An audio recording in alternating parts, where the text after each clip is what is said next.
So இதில் என்ன இருக்குதுன்னு பார்த்தீங்கன்னா, இது வந்து என்னோட ஸ்டீமர். இது வந்து நான் ஐக்கியாலேருந்து வாங்கியிருந்தேன்ல, இந்த கொலாப்சபிள் ஸ்டீமர். இந்த ஸ்டீமரோட லிங்க் நான் கீழே கொடுக்குறேன். இதில் வந்து நான் பீன்ஸ் வச்சுருக்கேன். அந்த பீன்ஸை வந்து நம்ம ஸ்டீம் பண்ண போகிறோம். அதனால் இது ஒரு 10 நிமிஷம் ஸ்டீம் ஆகட்டும். நான் வந்து ஒரு சிம்பிளான ஒரு பீன்ஸ் கறி தான் உங்களுக்கு செஞ்சு காணிக்க போகிறேன். இதுக்கு இன்னொரு ஐட்டம் தேவை. அது என்னன்னு பார்த்தீங்கன்னா, ஒரு 3 டேபிள் ஸ்பூன் பாசிப்பருப்பை தண்ணியில் ஊற போட்டு வச்சுருக்கேன். ஓகே, ஸோ அதுவும் இருக்கட்டும். இது வந்து வெந்த உடனே உங்களுக்கு எப்படி பண்ணணும் அப்படின்னு காணிக்கிறேன். ஒரு 10 நிமிஷம் நம்மளோட பீன்ஸ் வந்து நல்லா ஸ்டீம் ஆயாச்சு. ஸோ இப்போ இதை வந்து ரிமூவ் பண்ணிடலாம். இப்போ இதே கடாயிலேயே நம்ம பீன்ஸ் கறி வந்து பண்ணிடலாம். ஸோ ஃபஸ்ட்டு வந்து கொஞ்சமாக ஆயில் ஊற்றிக்கோங்க. கோகனட் ஆயில் தான். அதில் வந்து தாளிக்கிற பொருள்லாம் ஆட் பண்ணிடலாம். கடுகு, கொஞ்சமாக கடலைப்பருப்பு, கொஞ்சமாக உளுத்தம் பருப்பு, ஜீரகம், ஒரு வரமிளகா உதுத்து போட்டுருங்க. அதுக்கப்புறம் கருவேப்பிலை.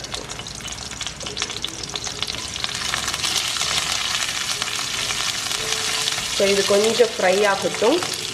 இப்போ வந்து ஒரு வெங்காயம் ஸ்லைஸ் பண்ணி வச்சுருக்கேன், அதை ஆட் பண்ணிடலாம். வெங்காயத்தை வந்து போட்டுட்டு ஒரு 2லேருந்து 3 நிமிஷம் வதக்கிடலாம். ஸோ இதுக்கு கூடயே ஒரு தக்காளி.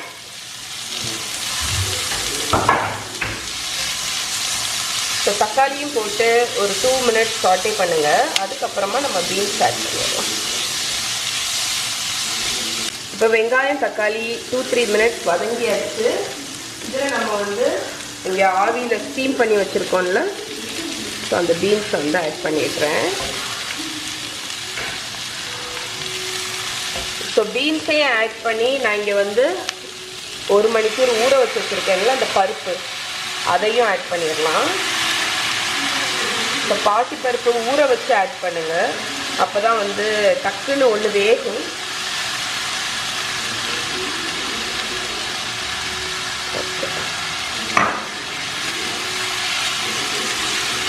இதை நல்லா மிக்ஸ் பண்ணி விட்டுறோம். இந்த ஆவியில் நம்ம வந்து இது எப்படி இந்த பீன்ஸை போட்டுட்டு அகெயின் ஒரு 10 மினிட்ஸ் இதை குக் பண்ணுவோம். அது குக் பண்ணுறதுலேயே வந்து உங்களோட பாசிப்பருப்புமே வெந்துடும். இப்போ தேவையான அளவு உப்பு ஆட் பண்ணிக்கலாம்.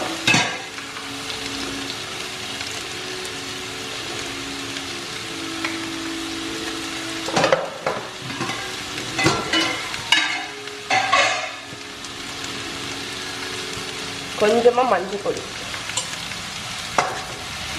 ஸோ யூஸ்வலாக பண்ணுற பீன்ஸ் மாதிரி இல்லாமல் இது வந்து இந்த உசிலி பண்ணுவோம் தெரியுமா, பீன்ஸ் உசிலி. ஸோ சிமிலராக இருக்கும்,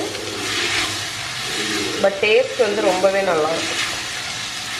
பருப்பும் போட்டிருக்கிறதுனால ஒரு பீன்ஸ் பொரியல் மாதிரி, பருப்பு போட்ட பொரியல் மாதிரி இருக்கும். ஓகே, லைட்டாக தண்ணி வந்து தெளிச்சுக்கோங்க. நம்ம பீன்ஸுமே வெந்தாச்சு. இப்போ வந்து அந்த பருப்பு வந்து போட்டது பாசிப்பருப்பு கொஞ்சம் வேகணும், இல்லைன்னா ஒரு மாதிரி பச்சையாக நல்லா இருக்குது. ஸோ இப்போ அடுப்பை லோ பண்ணிவிட்டேன், தண்ணி தெளிச்சுட்டு அடுப்பை லோ பண்ணி மூடி போட்டு ஒரு 8 நிமிஷம் போல் இது குக் ஆகட்டும். ஸோ நம்மளோட பீன்ஸ் அந்த பருப்பு வந்து ஓரளவுக்கு நல்லாவே வெந்துடுச்சு. ஃபைனலாக காரத்துக்கு மட்டும் கொஞ்சம் சில்லி பவுடர் போட்டு ஆஃப் பண்ணிடுவோம். ஸோ சில்லி பவுடர் கூட ஆப்ஷனல் தான். உங்களுக்கு வந்து பச்சை மிளகா நீங்கள் போட்டிங்க அப்படின்னா சில்லி பவுடர் தேவையே இல்லை. ஓகே, அவ்வளோதான். நம்மளோட பீன்ஸ் சப்ஜி, பீன்ஸ் தால் சப்ஜி ரெடி.